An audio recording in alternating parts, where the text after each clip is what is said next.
10월 25일 주일 말씀 시작하겠습니다. 안녕하십니까? 한승아 목사입니다. 오늘 우리가 함께 살펴볼 말씀은 출애굽기 38장 8절입니다. 물두멍을 말하고 있는 본문인데요.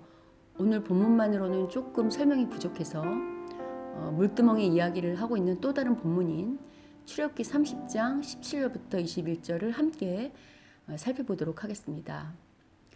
우린 지금 주일마다 계속해서 출애굽기를 살펴보고 있습니다. 그 중에서 성막에 관한 이야기를 살펴보고 있는데요. 지금까지 성막의 목적과 의미를 살펴보았고요. 성막의 구조와 각 기구들이 가지고 있는 의미를 살펴보고 있는 중입니다. 오늘은 물두멍에 대해서 한번 살펴보려 합니다. 성막의 문을 지나 바깥틀에 들어가면 가장 먼저 보이는 것이 번제단이고요. 그 다음이 바로 오늘 본문의 물두멍입니다. 물두멍은 성소와 번제단 사이에 위치합니다. 물두멍의 모양은 성경에 자세히 나타나지 않아서요. 정확하게 알 수는 없습니다. 그러나 일반적으로 둥근 모양의 그릇으로 만들고 그 받침을 만들어서 그 위에 올려놓은 것으로 여겨집니다. 이를 솔로몬의 성전 건축 이야기를 하고 있는 그 열왕기상 7장 38절부터 39절 사이에서 엿볼 수 있습니다. 솔로몬의 그 성전의 물두멍을 보면 둥근 그릇 밑에 받침이 있었던 것 같거든요. 그래서 우리가 그러한 모양으로 추정할 수 있죠. 물두멍의 그 목적은요, 바로 제사장들 때문이었습니다. 제사장들은 제사를 드리고 회막에 들어갈 때 물두멍에서 손과 발을 씻어야만 했습니다. 또 짐승을 잡고 잡은 짐승의 고기를 옮기고 또 번제단에서 짐승을 불태울 때 역시 다시 물두멍에서 손을 씻어야 했습니다. 즉 성소에 들어갈 때와 제물을 번제단에서 태울 때 반드시 수족을 씻어야 하는데요. 그 용도로 제작된 것이 바로 물두멍입니다. 만약 제사장이 성소로 들어가기 전에 수족을 씻지 않는다면 죽는다고 출애굽기 30장 20절부터 21절이 말하고 있습니다. 이처럼 제사장들의 생명이 걸려있는 중요한 의식이 바로 물두멍의 물로 손과 발을 씻는 예식입니다. 제사장이 이런 예식을 통해 깨끗이 하지 않고 성소에 들어가서요, 여러 가지 기구들을 만지고 예식을 행하면 제사장은 부정한 일을 저지른 것이 되기 때문에 죽음을 당하게 되는 것입니다. 이처럼 물두멍에서 수족을 씻는 의식은요, 제사장들을 정결하게 만들어 그들을 죽음으로부터 보호해주며 하나님 앞에서 거룩한 제사를 드리기에 합당한 사람으로 만들어주는 역할을 합니다.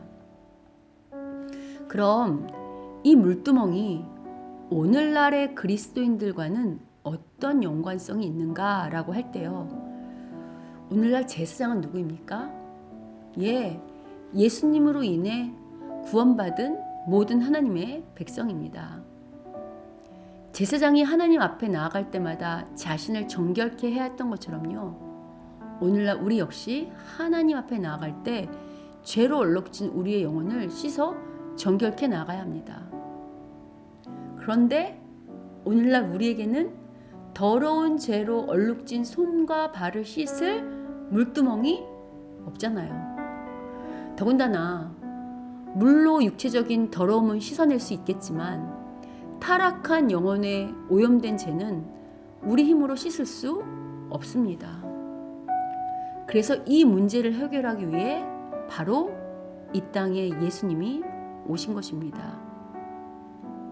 예수님은 친히 성막이 되셔서 물두멍의 역할을 감당하셨죠. 그걸 잘 말해주는 것이 바로 예수님의 십자가의 보혈입니다. 예수님의 십자가의 보혈로 우리가 정결케 된 것이죠. 그러면 예수님의 그 피로 정결해진 우리는 다시는 죄를 짓지 않는가? 라는 질문을 할 수 있죠. 물론 예수님으로 인해 근본적인 죄의 문제를 해결하고 또 하나님과 화목게 되며 하나님의 자녀가 된 건 맞죠. 그러나 아직 죄가 허용된 이 땅에서 살고 있는 성도들은요, 수시로 짓는 죄의 문제를 해결해야만 합니다. 구원받을 때만 회개가 필요한 것이 아니라요, 죄를 지을 때마다 용서를 구하는 회개가 수반되어야 하는 것입니다. 그래서 요한복음 13장에 보면요, 그때 예수님께서 제자들의 발을 씻어주시거든요. 그럴 때 베드로가 자신의 발은 절대 씻을 수 없다고 사양합니다. 이때 예수님께서 내가 너를 씻어주지 아니하면 내가 너와 상관이 없느니라고 말씀하시는 것입니다.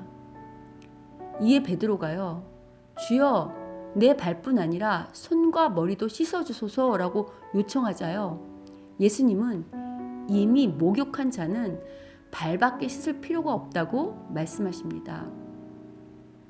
이처럼 발을 씻는 것은요, 구원받은 성도들이 수시로 지은 죄를 회개하고 용서받는 것을 의미합니다. 이는 예수님으로 인해 성도가 목욕을 하듯 근본적인 죄의 문제서는 깨끗하게 해결되었지만요, 죄를 지을 때마다 수시로 회개해야 함을 의미합니다. 거듭 강조하지만요, 회개는 단순히 입술로만 잘못했다고 용서를 구하는 것이 아닙니다. 회개를 말하는 히브리어 단어 슈브는요, 뭐뭐로부터 돌아가다, 뭐뭐로부터 돌이키다라는 뜻입니다. 즉 180도 돌아서는 것을 의미하죠. 따라서 회개란 잘못된 삶의 태도와 방식에서 완전히 돌아서는 것을 의미합니다. 오늘날은 삶이 예배라고 하잖아요. 그러면 마치 제사장이 제사를 위해 물두멍에서 자신을 깨끗게 한 것처럼요, 우리 역시 합당한 삶의 예배를 드려야 하겠죠. 우리 자신이 살아있는 제물이라고 할 때 매 순간 하나님 보시기에 합당하고 정결한 제물이요 예배자로 살기 위해서는요, 잘못된 삶의 방식을 바꾸는 것이 바로 참된 회개인 것입니다. 그럼 오늘날 우리를 깨끗게 하는 물두멍의 물은 무엇일까? 라는 질문도 할 수 있겠네요. 일단 앞서 언급한 것처럼요, 성막의 모든 것은 다 예수님으로 성취되었습니다. 따라서 예수님은 우리를 정결케 하시는 물두멍인 동시에 물이십니다. 이와 연관돼서요, 요한복음 1장을 보면요, 그 요한이 시작 1절부터 뭐라고 말하는가? 태초에 말씀이 계셨고 그 말씀이 곧 하나님이시며 예수님이라고 고백합니다. 따라서 우리를 정결케 하는 것은 예수님인 동시에 말씀인 거죠. 하나님의 말씀이요. 이를 구약의 시편 기자도 동일하게 말합니다. 청년이 무엇으로 그의 행실을 깨끗하게 하리까? 주의 말씀만 지킬 따름이다 라고 시편 119편 9절이 말하고 있고요. 또 바울이 에베소서 5장 26절에서요, 그리스도가 어떻게 교회를 사랑하시고 정결케 하셨는지를 말하는 그 대목에서 이는 곧 물로 씻어 말씀으로 깨끗하게 하사 거룩하게 하시고 자기 앞에 영광스러운 교회로 세우사라고 말합니다. 따라서 오늘 우리를 정결케 하는 것은 바로 주님의 말씀이며 그 말씀에 대한 합당한 반응이 바로 우리를 정결케 하는 것입니다. 그런데 여러분, 우리가 주님 말씀대로 사는 것이 결단코 쉽지 않죠. 그래서 성령님의 도우심을 구하는 기도가 필수적인 것이고요. 그래서 말씀과 기도를 강조하는 것입니다. 아울러 물두멍은요, 성막의 기구 중에 유일하게 치수가 없는 기구입니다. 이는 우리의 죄를 씻는 것, 즉 우리 죄의 용서가 한계가 없음을 상징합니다. 우리는 이미 예수님으로 인해 무한한 죄를 용서받았고요.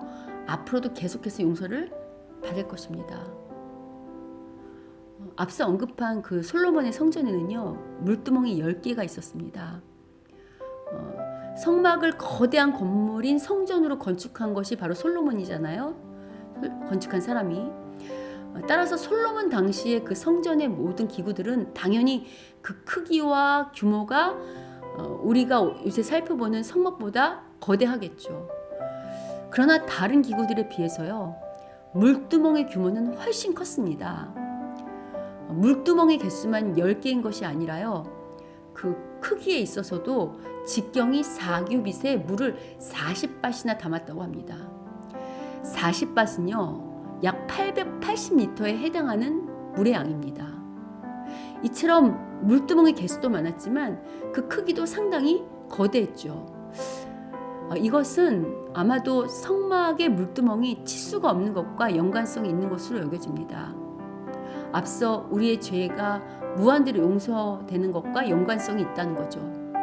또한 물두멍과 함께 사용하는 그 바다는 직경이 10규빗에 둥글게 만들고요, 물을 2000밭, 약 44,000리터를 담았다고 합니다. 이것을 역대상 7장 23절부터 26절이 말하고 있죠. 바다는 뭡니까? 라고 하실 수 있는데요. 그러니까 바다와 물두멍은 이제 솔로몬 당시에 만든 기구인데, 이 두 기구 다 성막의, 오늘 본문의 성막의 물두멍에 해당하는 기구입니다. 다만 솔로몬 당시 바다는 제사장들이 씻는 기구고요, 물두멍에서는 제물을 씻었다고 합니다. 이처럼 크기와 개수에 제한이 없는 물두멍은 우리의 죄가 크기와 수에 상관없이 무한대로 용서받을 수 있음을 의미하는 것과 같습니다. 이와 연관하여 마태복음 18장 22절을 보면요, 베드로가 주여, 형제가 내게 죄를 범하면 몇 번이나 용서해 주리까? 7번까지 하오리까? 라고 질문합니다. 이 예수님은 7번뿐 아니라 7번을 70번까지라도 할지니라 라고 말씀하시죠. 이 말씀 역시 77은 49에서 490번을 용서해 주라는 것이 아니라요, 무한대의 용서를 의미합니다. 그런데 여기서 우리가 잠깐 유념해야 할 것이 있습니다. 이 말씀이 악인들에게 끊임없이 괴롭힘을 당하는데도 무조건 참아야 한다는 말씀으로 잘못 적용되면 안 됩니다. 형제를 용서해 줄 때 역시요, 무조건적인 용서가 아니라 앞서 언급한 회개를 수반한 용서를 의미하는 것입니다. 우리가 우리에게 죄 지은 사람이 진심으로 뉘우쳤을 때 용서할 수 있는 그 근거는요, 바로 예수님 때문입니다. 우리 역시 말로 형용할 수 없는 죄인이었는데 우리의 죄를 자백하고 회개할 때마다 주님의 무한한 용서로 오늘 우리가 이 자리에 서 있을 수 있는 것 아니겠습니까? 무엇보다 성막에서 제사장들이 물두멍에서 손발을 씻지 않으면 죽임을 당했다는 사실을 기억해야 합니다. 이는 오늘 우리에게 중요한 메시지를 전달합니다. 오늘날 우리는 자칫하면요, 교회 안에서 드려지는 예배, 기도, 헌금, 봉사 같은 종교적인 행위로만 자신의 신앙을 평가하는 형식적인 종교인이 될 수 있습니다. 물론 형식이 중요합니다. 예배하고 기도하고 헌신하고 헌금하는 이 종교적인 행위가 중요하지 않다는 것이 아닙니다. 중요하죠. 그러나 그런 종교적인 행위를 하는 근본 목적은 실제적인 삶에서 우리의 생각과 태도를 바꾸는 것이 수반되지 않는다면 그건 단순히 종교적인 행위로밖에 전락할 수 없다는 것입니다. 간디의 자선을 읽어보면요, 간디는 학생 시절에 성경을 진지하게 읽고요, 기독교로 개종할 것을 고려했었다고 합니다. 간디는 예수님의 가르침 속에 그 인도 사람들을 차별했던 그 카스트라는 계급지도에 대한 해결책이 있으리라고 믿었답니다. 그래서 그는 어느 주일날 가까운 교회에 찾아가서 목사님께 기독교인이 되는 방법에 물으려고 가까운 교회를 찾아갑니다. 그러나 간디가 예배당으로 들어서자요. 그때 안내원을 하던 안내원이 간디에게 자리를 내주길 거부하면서요. 같은 계층의 사람들과 예배를 드리라고 권했다고 합니다. 결국 간디는요. 만약 기독교인들에게도 계급의 상하가 있다면 난 그냥 힌두교인으로 남아있는 것이 더 낫겠다고 생각을 하고 그만 발길을 돌렸다고 합니다. 만약에 예배당에서 간디를 맞이했던 그 안내원의 태도가 달랐다면 어떤 일이 벌어졌을까요? 간디를 맞이했던 그 안내원의 편견이 예수님을 배반했을 뿐만 아니라요. 예수님을 구주로 믿으려고 했던 사람들까지 돌려보내고 만 셈이 된 것입니다. 훗날 간디는요. 예수님을 믿고 예수님의 가르침을 따른 일에는 동의를 하지만 기독교인이 되는 것은 반대한다고 했답니다. 이처럼 예수님의 앞길을 막는 것은요. 때로는 마귀도 아니고 불신자들도 아니고요. 바로 기독교인인 우리들 자신들일 수 있습니다. 이후 간디는 비폭력 저항 운동을 하면서요. 전 힌두교인들에게 힌두인들이여 우리 모두 마음을 합하여 우리 주변의 어려운 이웃을 돌봐주자고 호소했다고 합니다. 이 당시 인도인들, 특히 힌두교도인들은요. 그 어려운 시절에도 자신들의 재산의 10분의 1 이상을 팔아서요. 어려운 이웃들을 돌보고 서로 한마음이 되었다고 합니다. 결국 어쩌면 이처럼 서로 돕고 희생하며 한마음으로 공동체의 사랑을 나누고 고통을 분담했던 이런 인도인들이 있었기 때문에 이런 힌두교인들 때문에 인도가 영국으로부터 독립을 성취하게 된 것이라고 해석한 사람들도 있다는 것입니다. 이런 간디와 그를 따른 인도인들의 행동은요. 당시 기독교가 국교였지만 자신들의 이권을 위해 인도뿐 아니라 여러 나라들을 무력으로 무자비하게 식민지화했던 영국을 비롯한 여러 기독교 열강들의 태도와 대조가 됩니다. 아이러니하게도요. 세계 역사를 보면 기독교를 믿는 자들이요. 성은을 행하는 것이 아니라 그 반대의 모습이었던 적이 참으로 많습니다. 더 발전된 문명과 문화를 전파한다는 슬로건을 앞세우고 서구 기독교 열강들은요. 앞다투어 다른 아시아와 아프리카 지역을 식민지화했습니다. 이때 가장 선봉에 있었던 것이 바로 영국이고 그 뒤를 따라 라이벌이었던 프랑스와 미국, 이탈리아, 독일 등이 뒤따랐죠. 대부분 한때 기독교를 국교로 삼았던 나라들입니다.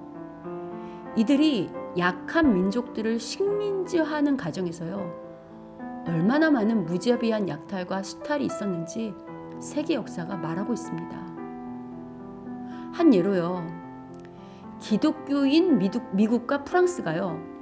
불교를 믿으면서 공산주의였던 베트콩에게 패한 이유가 무엇인 줄 아십니까?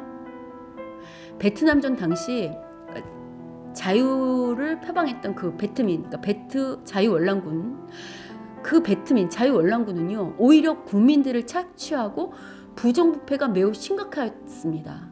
근데 반대로 베트콩이었던 그 북부 월맹군의 수장이었던 호치민은요 자신의 모든 재산을 인민들에게 나눠주었고 죽을 때까지 검소하게 생활하면서 이웃을 돌봐주었다고 합니다. 이에 국력이나 무력이나 국민의 수 어떤 것으로도 그 자유민주를 표방하던 베트남하고 상대되지 않았던 그 베트콩이 그 북부 월맹군에 의해서 그 베트콩에 의해서 베트남이 통일되는 역사가 일어나게 된 것입니다. 물론 이 말이 공산주의가 괜찮다거나 그러한 지도자들을 지지하고자 하는 말이 아닙니다. 정말 예수님으로 인해 죄 용서받고 구원함 받은 자들이 누구인지 그것이 누구냐를 질문하고 묻고 싶은 것입니다. 무엇보다 물두멍의 재료는 노시라고 되어 있잖아요.